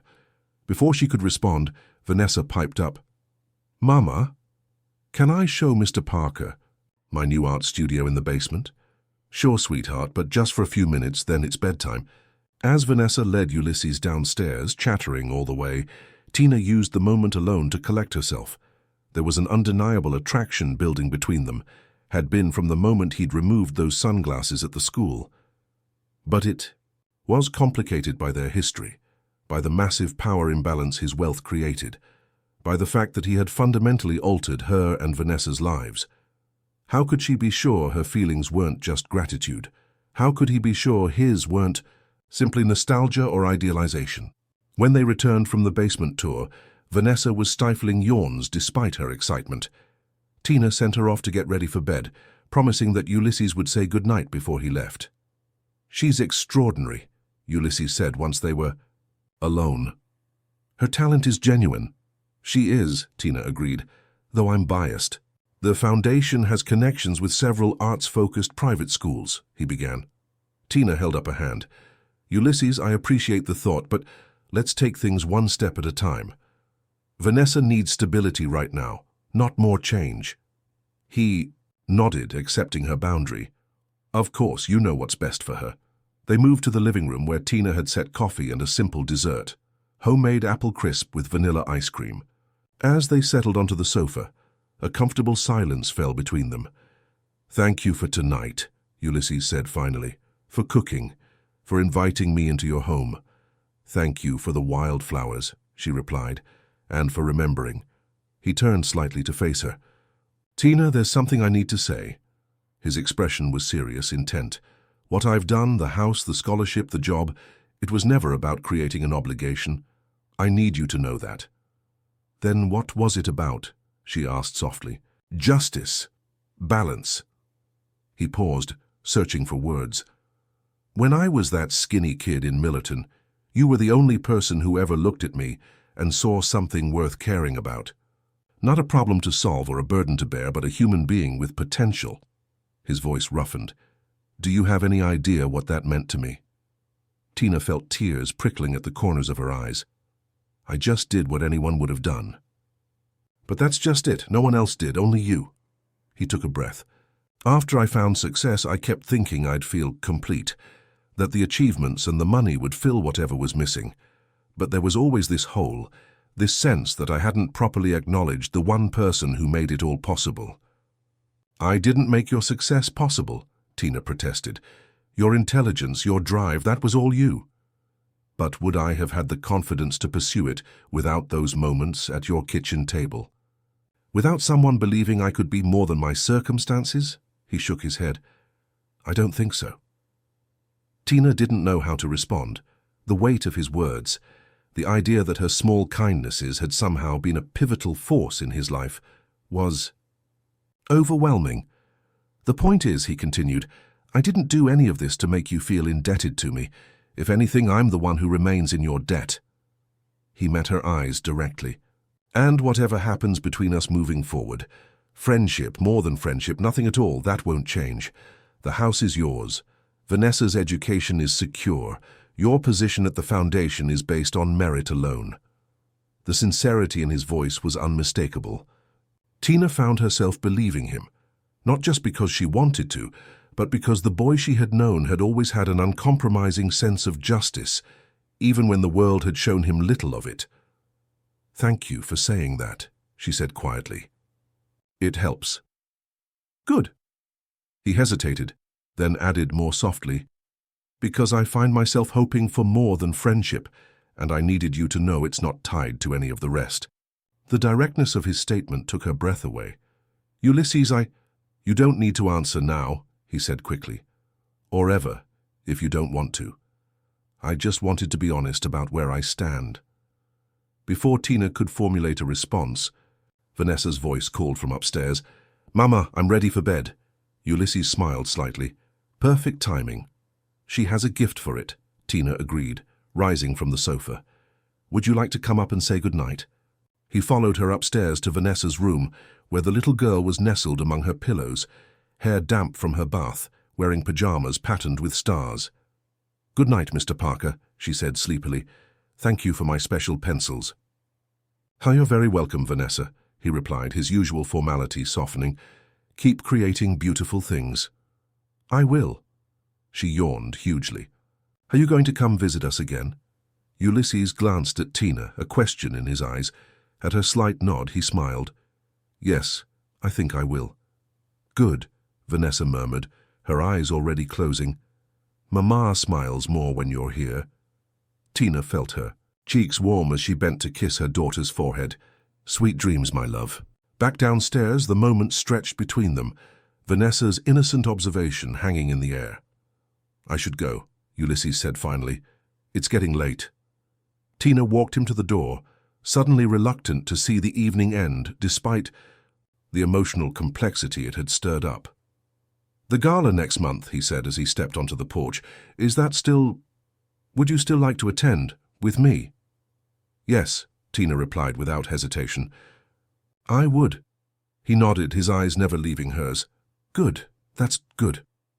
For a moment she thought he might kiss her. Part of her hoped he would, but instead he simply touched her hand lightly, his fingers warm against hers. "Good night, Tina." "Good night, Ulysses." As she watched his car pull away, Tina wrapped her arms around herself, feeling the cool spring night air against her skin. Inside her chest, something long dormant was awakening, a sense of possibility that went beyond material security or professional fulfillment. For the first time in many years, Tina Reeves was allowing herself to imagine a future that included not just survival and sacrifice, but joy and connection. A future where she was not only a mother, a worker, a provider, but also a woman with desires and dreams of her own. And it was terrifying and exhilarating all at once. The weeks leading up to the gala passed in a blur of new routines and adjustments. Tina settled more deeply into her role at the foundation, bringing a practical perspective to programs that sometimes looked good on paper, but missed the realities of life below the poverty line. Vanessa blossomed at school, her artistic talents finally receiving the recognition and encouragement they deserved. Ulysses remained a consistent presence in their lives, though always with a careful respect for boundaries. He joined them for dinner once a week, took Vanessa to a special exhibition at the Art Institute one Saturday afternoon, sent Tina thoughtful text messages that never pushed for more than she seemed ready to give. The night of the gala arrived, with a flutter of anticipation.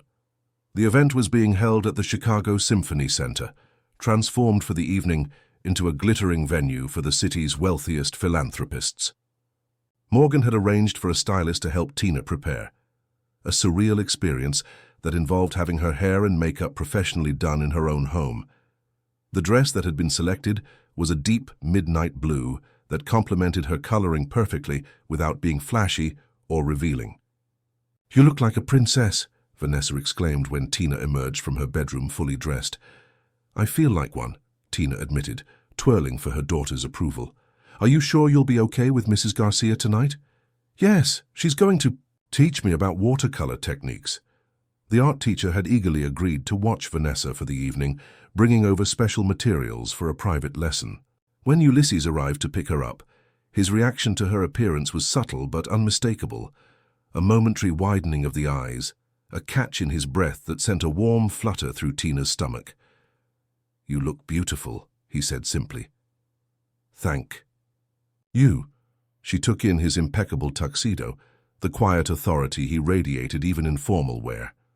"You clean up pretty well yourself." The drive to the Symphony Center was filled with light conversation about the event. Who would be there? What to expect? The Foundation's goals for the evening. "Don't worry about remembering everyone's names," Ulysses assured her. "Half these. People barely remember each other from one charity event to the next." "Are you saying the Chicago elite aren't deeply invested in each other's lives?" Tina teased. "I'm saying they're deeply invested in being seen at the right events with the right people," he replied dryly. "Actual human connection is optional." When they arrived, Tina was grateful for his steady presence beside her as they navigated the glittering crowd. He introduced her to a dizzying array of wealthy donors, foundation board members, and city officials, always with a quiet pride that made it clear she was there as his honored guest, not merely a +1. "And what is it you do for the foundation, Ms. Reeves?" asked an elegantly dressed older woman who had been introduced as a significant donor. "I work with our family support programs," Tina replied, "helping identify community needs and design more effective interventions for single-parent households." "How interesting," the woman said, though her tone suggested otherwise. "And how did you come to be involved with the UP Foundation?" Before Tina could respond, Ulysses smoothly interjected. "Tina and I have known each other for many years. Her practical expertise in family services is invaluable to our work." The woman's eyebrows rose slightly, but she simply nodded and moved on to another group. "You don't have to protect me," Tina murmured once she was out of earshot. "I can. Handle nosy questions." "I know you can," Ulysses replied, "but you shouldn't have to justify your presence here to anyone." As they continued to circulate, Tina noticed the curious glances directed their way. It was clear that Ulysses Parker, arriving with a date, particularly one no one recognized from their social circles, was considered noteworthy. During dinner, they were seated at the head table with Wilma, several board members, and the mayor. The conversation flowed easily as they discussed the Foundation's recent initiatives and future plans. "Tina has already made significant contributions to our family services redesign," Wilma told the group. "Her insights have helped us identify several gaps in our support systems. Sometimes it takes someone who's lived the experience to see what the experts miss," Tina added, growing more comfortable in this unfamiliar environment. "Exactly," Ulysses agreed, his expression warm with approval. "Which is why we're expanding her role to include program development as well as community outreach." Tina turned to him in surprise. This was the first she'd heard of any expansion of her responsibilities. "We can discuss the details later," he added with a slight smile, correctly reading her expression. After dinner came speeches. The board, chairman, the mayor, and finally Ulysses himself, who spoke eloquently about the Foundation's mission to create meaningful opportunity for those who had been systematically denied it. "True philanthropy isn't about charity," he told the rapt audience. "It's about justice, about creating systems where kindness isn't necessary because fairness is built in." His eyes found Tina's across the room, and about acknowledging that sometimes the smallest acts of human decency can change lives in ways we can never predict. When the formal portion of the evening concluded, a string quartet began to play, and couples moved onto the dance floor. Ulysses turned to Tina. "Would you care to dance?" he asked, extending his hand. "I should warn you I haven't danced in years," she replied, "and never like this." "Neither have I," he admitted. "We can be awkward together." On the dance floor, his hand rested lightly at her waist, hers on his shoulder, their other hands clasped. They moved together with surprising ease, finding a natural rhythm. "So," Tina said after a moment, "about this expanded role?" Ulysses had the grace to look slightly abashed. "I was going to discuss it with you next week. Wilma suggested you take on a leadership position for our new initiative targeting single mothers, transitioning from welfare to employment. And you agreed. I told her it would be entirely your decision, no pressure." He studied her face. "But yes, I think you'd be perfect for it." Tina considered this. "Full-time. If you want it to be." He guided her through a gentle turn. "But again, your choice. All of it is your choice, Tina." The intensity in his voice made it clear he was talking about more than just the job. For weeks now, they had been circling each other carefully, their growing connection acknowledged but not fully explored. "Ulysses," she began, not entirely sure what she wanted to say. But before she could continue, they were interrupted by a tap on his shoulder. "Sorry to intrude," Wilma said, looking genuinely apologetic, "but Senator Collins is leaving and wanted to say goodbye. He's considering that matching grant we discussed." Ulysses looked torn. "I should go," Tina urged. "I'll be fine." As he reluctantly left the dance floor with Wilma, Tina made her way to a quiet corner, grateful for a moment to collect her thoughts. The evening had been overwhelming in many ways, the opulence, the attention, the subtle but unmistakable shift in her and Ulysses's relationship. "Ms. Reeves?" Tina turned to find a woman about her age approaching, stylishly dressed, but with a warmth in her expression that set her apart from many of the evening's attendees. "Yes?" "I'm Nancy Chen, Ulysses's chief of staff at UP Enterprises." The Haji Ed woman extended her hand. "I've been hoping to meet you." "Oh, it's nice to meet you." Tina shook her hand, curious about this unexpected introduction. "I hope you don't mind my saying so, but you've made quite an impression on him," Nancy continued, her tone friendly. "I've worked with Ulysses for 12 years, and I've never seen him like this." "Like what?" Tina asked cautiously. Nancy smiled. "Happy, distracted. Sometimes he even leaves the office before midnight now." She laughed softly. "Whoever you were to him in the past, you're clearly someone significant to him in the present." Before Tina could respond, Nancy glanced over her shoulder. "And speaking of the man himself, he's heading this way and looking determined. It was lovely to meet you, Ms. Reeves. I hope we'll see more of each other." She slipped away just as Ulysses rejoined Tina, apology written across his features. "I'm sorry about that. Business sometimes intrudes at these events." "It's fine," Tina assured him. "I just met Nancy Chen. She seems nice." "She's the best hire I ever made," Ulysses replied without hesitation. "Keeps the company running while I'm pursuing foundation work or other interests." He offered his hand. Another dance? This time as they moved together, Tina felt a new certainty growing within her.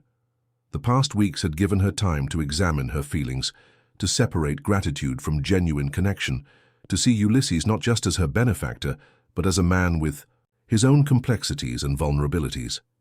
"I've been thinking," she said quietly, "about what you said at my house, about hoping for more than friendship." His hand tightened slightly at her waist, but his expression remained carefully neutral. "Yes, I've been cautious because everything happened so fast. The changes in our lives, the history between us, the imbalance of—" She gestured vaguely, indicating the glamorous surroundings. "I understand," he said simply. "I've never wanted you to feel pressured." "I know." She met his gaze directly. "But I think I'm ready to explore that possibility, more than friendship." The hope that bloomed in his eyes was almost painful to witness, as if he had been expecting rejection and was now afraid to believe in the alternative. "Are you sure?" he asked, his voice low. "I'm sure that I want to try," she replied honestly. "That this connection between us deserves a chance." He nodded slowly, his relief and joy evident despite his attempt at restraint. That's all I can ask for."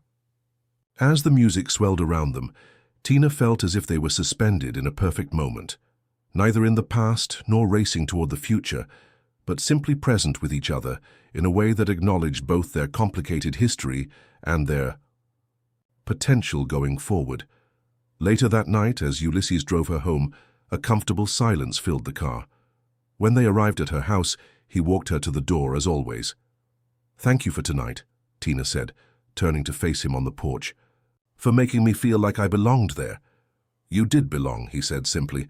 "You belong anywhere you choose to be." The moonlight illuminated his face, softening the lines of determination that usually defined his features. Without overthinking, Tina reached up and touched his cheek gently. "I'd like to kiss you now," she said softly. "If that's okay." His answer was to lean down, closing the distance between them. The kiss was gentle at first, almost tentative, but deepened as Tina slid her hand to the back of his neck, drawing him closer. When they finally parted, both slightly breathless, Ulysses rested his forehead against hers. "I've been wanting to do that since the moment I saw you at the school," he admitted. "Even in my old skirt and worn-out blouse," she teased. "Especially then." His voice was serious despite his smile. "That was the real you. The you who raised an extraordinary daughter against all odds, who worked 3 jobs without complaint, who never lost her capacity for kindness despite how little the world had shown you." His words touched something deep within her, the part that had always worried she wasn't enough, that had internalized years of societal messaging about her worth being tied to her economic productivity. "I should go in," she whispered, though she made no move to step away. "Mrs. Garcia will be waiting." Ulysses nodded, reluctantly releasing her. "We have time now," he said simply, "for all of it." As Tina watched him drive away, she felt a profound sense of peace settling over her. The journey that had begun with standing empty-handed at the back of a Mother's Day celebration had led her here, to this porch, this moment, this new beginning. Inside, Mrs. Garcia was reading on the couch, having put Vanessa to bed hours earlier. "She's sleeping like an angel," the teacher reported, gathering her things. "We had a wonderful evening. That child has such a gift, Tina." "Thank you for watching her," Tina said warmly. "It means a lot that she has someone who sees her talent." After Mrs. Garcia left, Tina climbed the stairs quietly, pausing at Vanessa's door. Her daughter was indeed sleeping peacefully, surrounded by the stuffed animals and books that populated her new bedroom, her face relaxed in the innocence of childhood. For so long, Tina had defined herself solely through Vanessa, as a mother, whose only purpose was to ensure her child's survival and happiness. But tonight had reminded her that she was also a woman with her own dreams, desires, and potential for joy. It wasn't selfish to want more, she realized. It was human. The Foundation Gala marked a turning point in more ways than one. Tina accepted the expanded role Ulysses had mentioned, finding herself gradually taking on more responsibility for program development. Her practical insights about the challenges facing single mothers were valued in a way her opinions had never been in previous workplaces. Her relationship with Ulysses evolved naturally, free from the pressure of expectations or timelines. They spent time together both with and without Vanessa. Dinner dates where they talked for hours, quiet evenings at her home, occasional public appearances at Foundation events. "People are talking, you know," Wilma mentioned casually one afternoon as they reviewed program metrics. "About you and Ulysses." "I imagine they are," Tina replied evenly. "Does it bother you?" Wilma snorted. "Me? No. I've been hoping he'd find someone who sees the man behind the money for years." She fixed Tina with a serious look. "Just be prepared. The press will catch on eventually. There will be questions, speculation. Some of it won't be kind." Tina had considered this, of course. The inevitable scrutiny that would come with being linked to someone of Ulysses's stature. "I can handle it," she said with more confidence than she sometimes felt. "And more importantly, Vanessa can handle it. She's stronger than she looks." Summer arrived, bringing warm days and the freedom of Vanessa's school vacation. They established new traditions, weekend visits to museums and parks, evening walks through their neighborhood, family dinners where Ulysses became an increasingly regular presence. One particularly beautiful Saturday in July, Ulysses surprised them with a picnic by the lake. As Vanessa explored the shoreline, collecting interesting stones and sketching the scenery, he and Tina sat on a blanket in the shade of a large oak tree. "I've been thinking," he said, watching as Vanessa carefully examined a piece of driftwood, "about the future." "That's rather vague," Tina teased, though something in his tone made her heart beat faster. He turned to face her, his expression serious but tender. "When I was 12 years old with a chaotic home life and little hope for the future, you showed me what a real family could look like. Not perfect, not wealthy, but loving and supportive."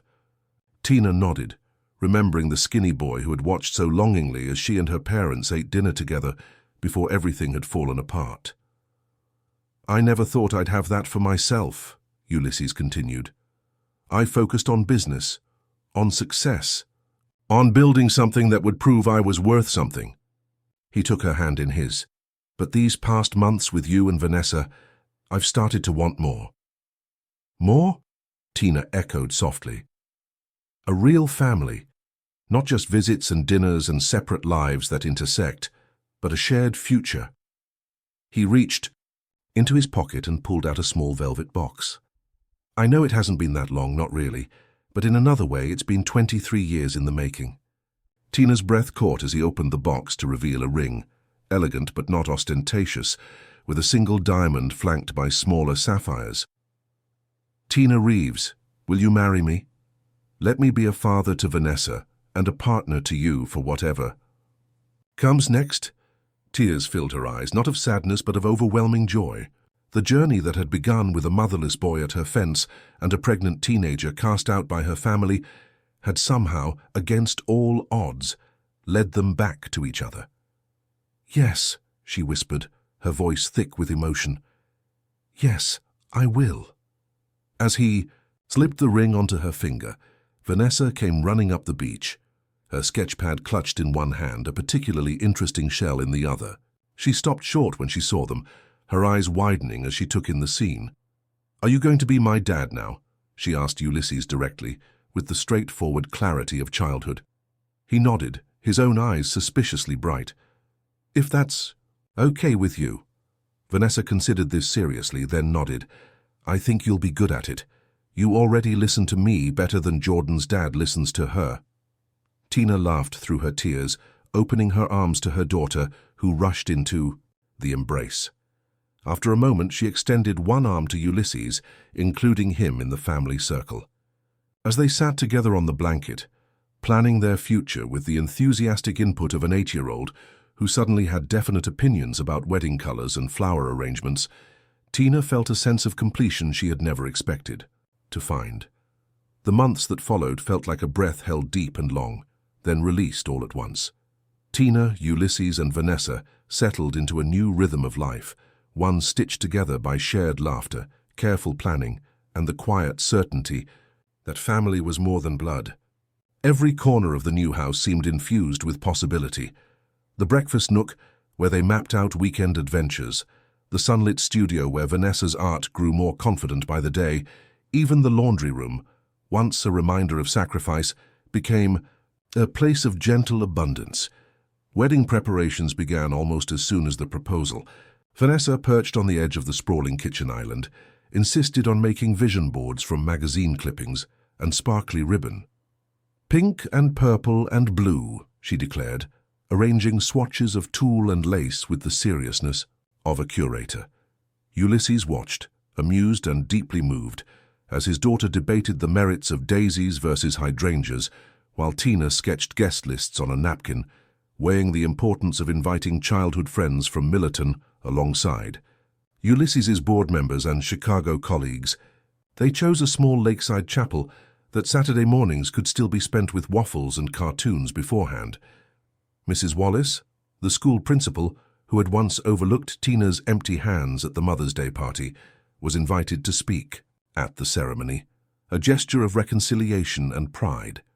Vanessa rehearsed reading a poem she'd written for the occasion, lines about second chances, about how kindness planted seeds that grew into unexpected joy. On the morning of the wedding, sunlight filtered through the chapel's stained glass, casting jewel-toned patterns across the white aisle runner. Tina paused at the entrance, her gown simple but elegant. A soft ivory chiffon with delicate beading at the neckline, she felt both like herself and like someone she had never dared to imagine becoming. Vanessa, in a tulle skirt too big for her at first but cinched at the waist, brushed a few strands of hair behind her ear. "Mom, you look like a princess," Vanessa whispered, her eyes shining. Tina knelt and hugged her. "And you, my love, are my greatest gift." Ulysses waited at the front, his tailored suit a canvas for the chapel's colored light. When hum. His gaze met Tina's across the rows of familiar faces, family from Millerton who had quietly re-entered her life, community leaders who now honored her work, and friends she'd made through the park coffee mornings. Something in his steady smile assured her that every hard-fought step had led to this. The vows they exchanged were unscripted, carried by emotion and truth rather than polished vows. Ulysses spoke first. He recounted the day he showed up at Westbrook Elementary, still nervous beneath his tailored facade, and how that single act of feeding him and teaching him fractions had shaped everything he became. He promised, with Vanessa's small hand in his, to always honor the sacrifices Tina had made, to protect the heart she had nurtured, and to build with her a life of shared purpose. Tina's vows were equally honest. She spoke of fatigue and fear of the nights. She wondered if she could keep going and how she discovered a strength within her that even she hadn't known existed. She vowed to be Ulysses's partner, to champion his dreams as fiercely as he championed hers, to honor his past even as they forged a future, and to hold Vanessa's hand through every twist and turn that lay ahead. When they kissed for the first time as husband and wife, the chapel walls echoed with applause and the soft squeals of Vanessa, who rushed forward to wrap her arms around them both. Outside, the recessional was a blur of confetti and laughter.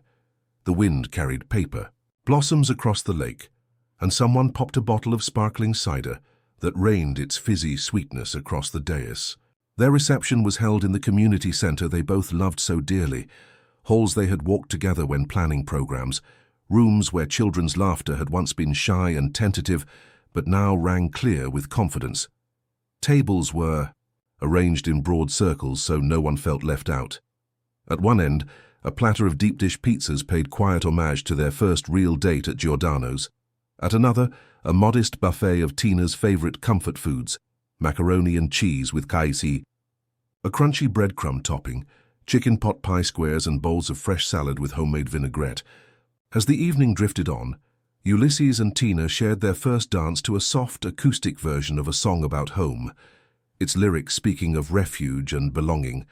Their guests formed a ring, swaying and smiling, while Vanessa sat beside Wilma Jackson, sketching the scene with colored pencils.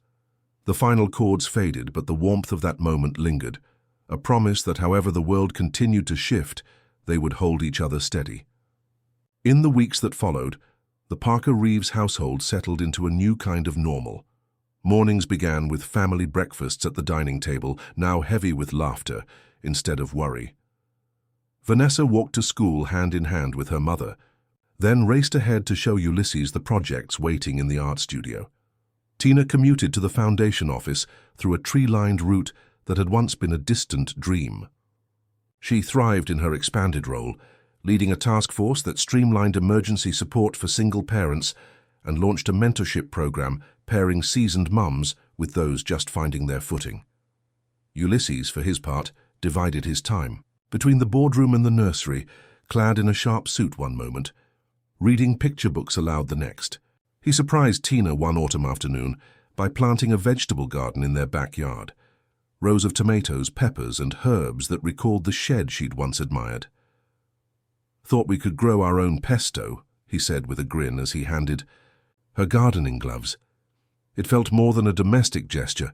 It was an act of rootedness, of commitment to growing something together from the soil up. Their partnership rippled outward into the community.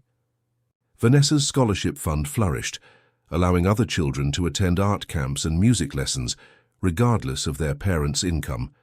The Foundation's family services programs reduced the waiting list for emergency childcare by half, thanks to new partnerships Tina orchestrated with local non-profits. At every ribbon cutting, Ulysses stood at her side, his hand resting lightly on her back, their unity a testament to the power of unlikely connections.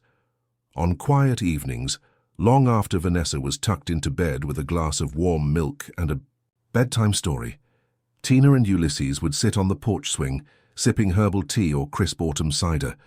They would talk about everything, from global economic trends that might affect UP enterprises, to Vanessa's latest poem about the moon, to the small absurdities of grown-up life. Sometimes there were silences that were neither awkward nor uncomfortable, but simply shared contentment. Every so often, Tina would find herself recalling the stark contrast between her old apartment above the laundromat and this house that bore her name on the deed. She would think of the nights she lay awake worrying how she would feed Vanessa tomorrow, and compare them to nights when they debated which Star Wars movie to watch next. The old anxiety seemed like a foreign illness she had outgrown. Yet, she never forgot the lessons of scarcity. She taught Vanessa to count blessings as carefully as pennies, to value effort over entitlement, to extend a hand before asking for help. In those principles, she saw the reflection of her own mothering, steadfast, selfless and wise. 2 years later, on a crisp spring morning that smelled of lilacs and fresh paint, the Parker Reeves family welcomed another child, a daughter, small and pink-cheeked, whom they named Grace. Vanessa, now 9 and taller than some of her classmates, helped make the nursery squeaky clean, unpacking storybooks and arranging plush animals. Ulysses and Tina traded nervous grins as they took turns holding the baby, overwhelmed by love all over again. In the hospital room, as they watched Grace drift into sleep, Tina rested her head on Ulysses's shoulder and whispered, "I never imagined—" He nodded against her hair. "Neither did I. But I'm glad this is our reality." Vanessa reached up to stroke her baby sister's cheek. "She's perfect," she announced in solemn confidence. "Just like you, Mama." Tina's heart swelled. She thought of the hungry boy she had once fed, of the small acts of kindness that had become the foundations of so many lives. She thought of every sacrifice that had led to abundance, every night spent mending a dress to make things look newer, every spare penny that taught her the value of generosity. Standing there, mother of 2, wife of a man who had once been her ragged neighbor, leader in a foundation that carried her name in minutes of meetings, she felt the full arc of her story stretch behind her. And ahead, she could only see sunlight, fields waiting to be sown, a legacy of love to be tended for generations. In that light, she understood that kindness, once given, traveled roads she could never have charted, and in return, it brought her home.